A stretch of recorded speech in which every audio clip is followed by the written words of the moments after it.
adding secondary conditions to an existing claim? What's the smartest way to go about that? I think the smartest way to go about that is to claim them as soon as they're diagnosed. If you have diabetes and suddenly you start to develop degeneration in the eyes. Macular degeneration? Thank you. Then I would put in a claim for that right away. The worst that's going to happen is you get denied initially because the medical evidence hasn't kind of accumulated enough yet, but you can appeal that and keep the claim going. And I always encourage people to file at the earliest possible date because that sets the date that their benefits can go back to. Unlike Social Security, where if you file today, you can potentially go back several months or a year to get earlier benefits. VA doesn't ordinarily do that. Well, yeah, you really got to file an intent to file or something else to preserve it. That's right. What about with secondary conditions, phrasing things like radiculopathy? One of the things that I see when the VA is doing effective dates, for example, is the client will come into the doctors complaining of burning or numbness or tingling in their legs. And the VA looks at the claim for radiculopathy and ignores completely the language that says burning and tingling and numbness that comes before the first official diagnosis. That just happens. All you can really do about that is if when they rate it and decide the effective date, if they ignore those early symptoms, you can appeal the effective date and say, look, I had these symptoms going back, here are the records. And often you can get that fixed relatively simply. Welcome to the Victory Over VA podcast, a podcast about empowering veterans to overcome denied disability claims. Each week, we deliver critical insights to help you understand the disability process, veterans' benefits, and how to take control of your legal rights. Now here's your host, Attorney Francis Jackson.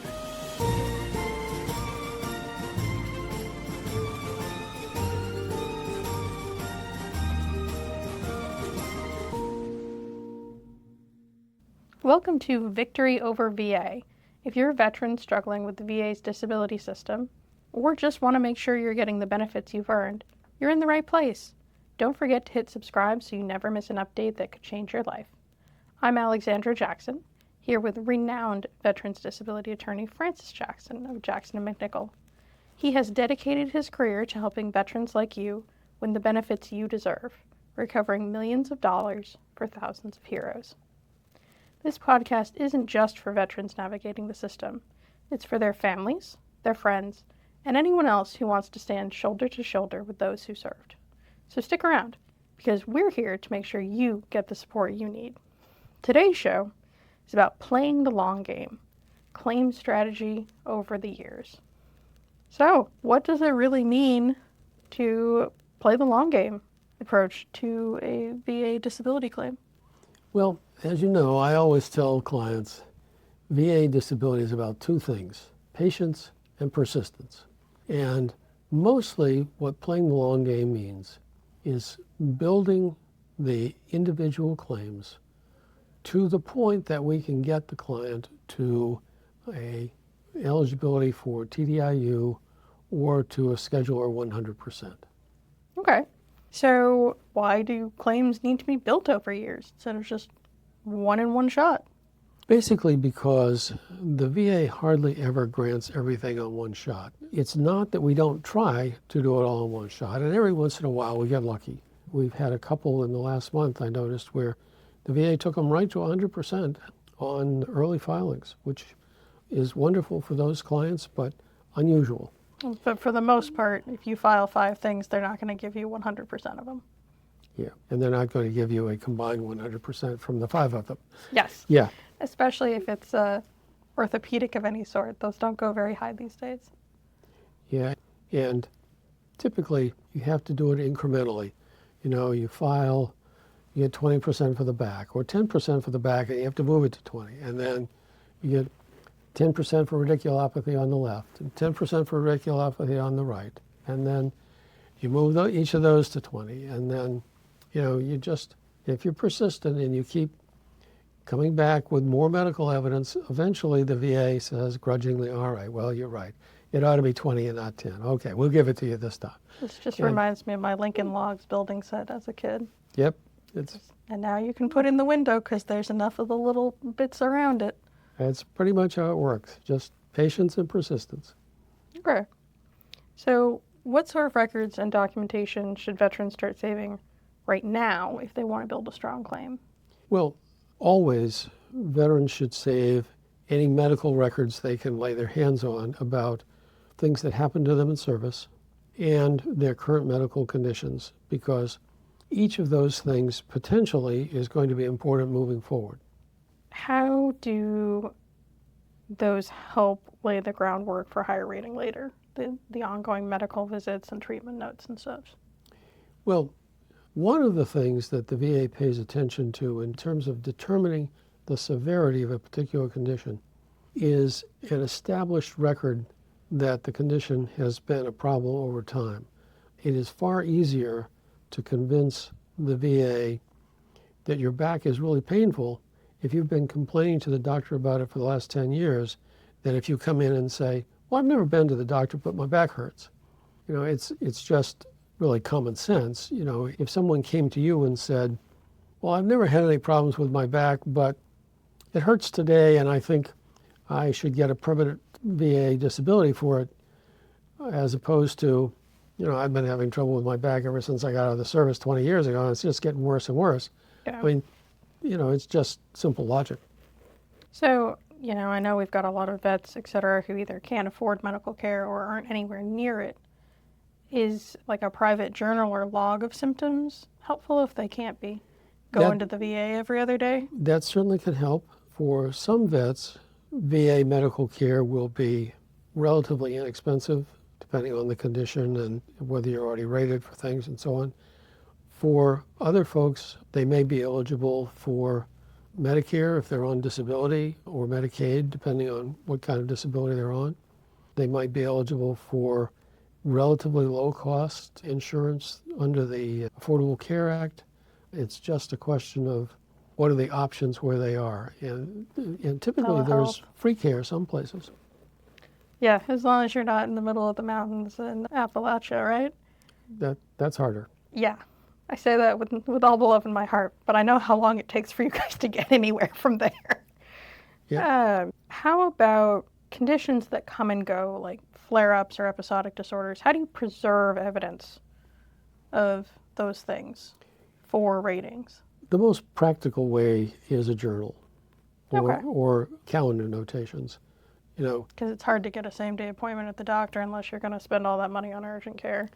Very, very difficult. I mean, once in a while, people will be going to the doctor anyway. Yeah, it'll be serendipitous. They'll be going to the doctor and they'll have a bad flare-up, but it is serendipitous. You can't count on that. Yeah. Okay. What about adding secondary conditions to an existing claim? What's the smartest way to go about that? I think the smartest way to go about that is to claim them as soon as they're diagnosed. You know, if you have diabetes and suddenly you start to develop degeneration in the eyes. Macular degeneration? Thank you. Then I would put in a claim for that right away. The worst that's going to happen is you get denied initially because the medical evidence hasn't kind of accumulated enough yet, but you can appeal that and keep the claim going. And, you know, I always encourage people to file at the earliest possible date because that sets the date that their benefits can go back to. Unlike Social Security, where if you file today, you can potentially go back several months or a year to get earlier benefits. VA doesn't ordinarily do that. Yeah, you really got to file an intent to file or something else to preserve it. That's right. What about with secondary conditions, phrasing things like radiculopathy? One of the things that I see when the VA is doing effective dates, for example, is the client will come into the doctors complaining of burning or numbness or tingling in their legs. And the VA looks at the claim for radiculopathy and ignores completely the language that says burning and tingling and numbness that comes before the first official diagnosis. That just happens. I mean, all you can really do about that is if when they rate it and decide the effective date, if they ignore those early symptoms, you can appeal the effective date and say, look, I had these symptoms going back, here are the records. And often you can get that fixed relatively simply. How about unemployability? What is the best way to build a case for that? Well, as you know, as the years progress specifically. yeah, as you know, to get unemployability on the scheduler basis, you have to have at least one condition rated at 60%, or some combination of conditions that are at 70% on the combined rating table, plus one of them is at 40% or higher by itself. So what usually happens with unemployability claims is, even if people ask for unemployability when they first file, which typically they don't, what's going to happen is you're going to have to wait for some of the underlying conditions to be established and rated, and then you can start to talk about the combined effect of all of the conditions. Now, sometimes mental health is kind of a common one. Hearts, there's some others where the initial rating might be high enough to take you right to eligibility for unemployability, and you might be able to go right to unemployability in the very first instance. But usually what happens is people's conditions worsen over time, so that even though someone might not be eligible for unemployability the day they file their first claim, by the time they're a little ways down the road and they've developed that first claim kind of as it's gotten worse, and they've had a couple of other things that are either secondary or just came along separately, you're getting to the point where the combined effect is now reaching the point where it keeps a person from working, and so they're potentially eligible for TDIU or unemployability, individual unemployability, IU, whatever label you want to use. But that often takes time, and as I said, sometimes people will wait until they have a condition that's serious enough to take them right to unemployability. But usually it's a kind of a process of accretion. They'll get a rating for this and a rating for that and a rating for something else, and finally they're at a point where they meet the schedule limitations, or their condition's bad enough that they can be seriously considered for non-scheduler TDIU. How about, when should a veteran start proactively gathering new evidence or filing for an increase? Well, there's no bright line for that, but when you have new problems or worse problems? Yeah, I mean, it's when you have worse problems. So, Yeah. I mean, it seems to me that what often happens with the VA is that the first rating they give for a condition will be on the low side. And so it's not unreasonable to put in for an increase fairly shortly, but to document the symptoms as you go along, because most of the diagnostic codes have differing symptoms built into them at different levels of rating. So, And you can look those up online. That's right. And as the symptoms increase in severity, the rating potentially increases in percentage. So if you look up the diagnostic code and, it says that these are the symptoms for 10%, which is what the VA just gave you, but you look at the 20 or 30% rating that's next, and you have some of those symptoms, you may want to start gathering the evidence showing those symptoms and put in for an increase. As you said earlier, it's really all about when it gets bad enough. And, we want to collect the medical evidence that shows that it's bad enough. Speaking of bad enough, how do life changes like retirement, worsening health, new dependents factor into the long-term plan with disability claims? Well, I'm not sure that new dependence factors in. And the VA doesn't... Except it may be stressful. Yeah. It may worsen something. Yes. And the VA doesn't really look at retirement in a meaningful way.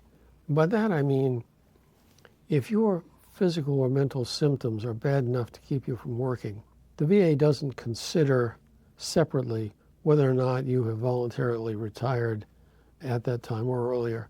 It just looks at whether you could return to work with the symptoms you've got that are service-connected. So most of those things don't really factor in. It's primarily worsening symptoms, and they do take into account the point at which you subjectively decide things are bad enough that you can't continue to work. I wouldn't say the VA factors it in, but aren't those probably big points at which veterans look at their own symptoms and their own ratings again when they've got more people to provide for, when they're retiring and don't have that income stream? Certainly, I think that's a factor that causes people to think about potential claims. But, we see lots of veterans who are making claims at other points that, I think that's too subjective to suggest there's any sort of definitive causal link. Well, my suggestion as somebody who's done estate planning is if you reach those stages in your life, maybe have a look at your VA ratings and what you've got now and what the symptoms are for the next one. Oh, absolutely. Might be a good time to just review where you're at. There's no reason not to. I certainly don't want to suggest that, but I'm not sure that many people do. Yep. The other one is non-service connected pension does have an age component. It does. And so that's, of course, a good time to review if you would qualify based on your income. Yep. And your service. Yep. Yeah, the big barrier, as you know, to pension is typically lack of wartime service, or that you have income that puts you above the very low threshold for pension. Yep. You can look at that at the time and find out pretty easily. That's right.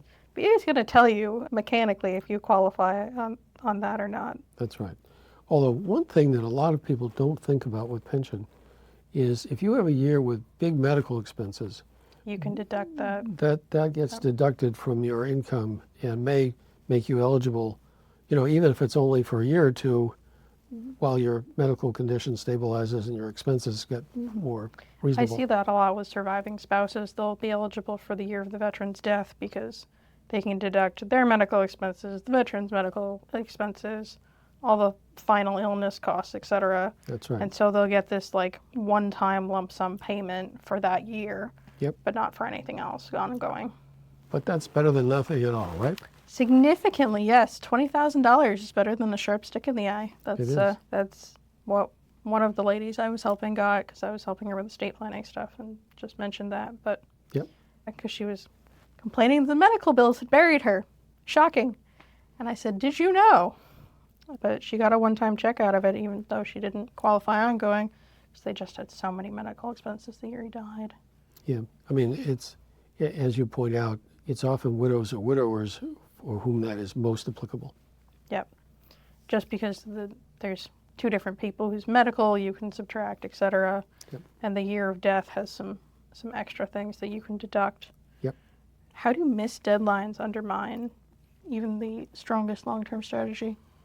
Missed deadlines are the bane of VA law. The problem with missed deadlines is that typically what's going to happen in that instance is you're going to lose all the eligibility for retroactive benefits to the period since the initial filing. And one of my pet peeves is people who tell veterans, oh, well, it takes too long to appeal, just refile. Just give up all those back benefits and refile. And they never mention that part about giving up the back benefits. They just tell them to refile. But if you don't consistently pursue the same claim from point A forward, appealing every time it's denied, you lose the opportunity to get those back benefits. And that's very unfortunate because for some people that's thousands and thousands and thousands of dollars. And how else can veterans protect effective dates as they expand or appeal claims? Well, really, the way the system is working right now, with the latest cases from the Court of Appeals, particularly the Phillips case, you pretty much have to keep pursuing every claim until you get to TDIU. You really can't treat any of them as static and set them aside. And intent to file every time you think you're getting worse and you're going to start putting in a claim. Yep. All right. Well, unfortunately, that's all we have time for today, but thank you for joining us for Victory Over VA, and we hope to see you next time. Be sure to like and subscribe. Thanks for joining us this week on the Victory Over VA podcast. Make sure to visit our website, veteransbenefits.com/podcast, where you can subscribe to the show in iTunes, Spotify, or via RSS, so you'll never miss a show. While you're at it, if you found value in this show, we'd appreciate a rating on iTunes, or if you'd simply tell a friend about the show, that would help us out too. If you like this show, you might want to check out our free consultation to see how we can help you with your denied claim. Simply go to veteransbenefits.com and fill out the form. You fought for us. Now let us fight for you. And be sure to tune in next week for our next episode.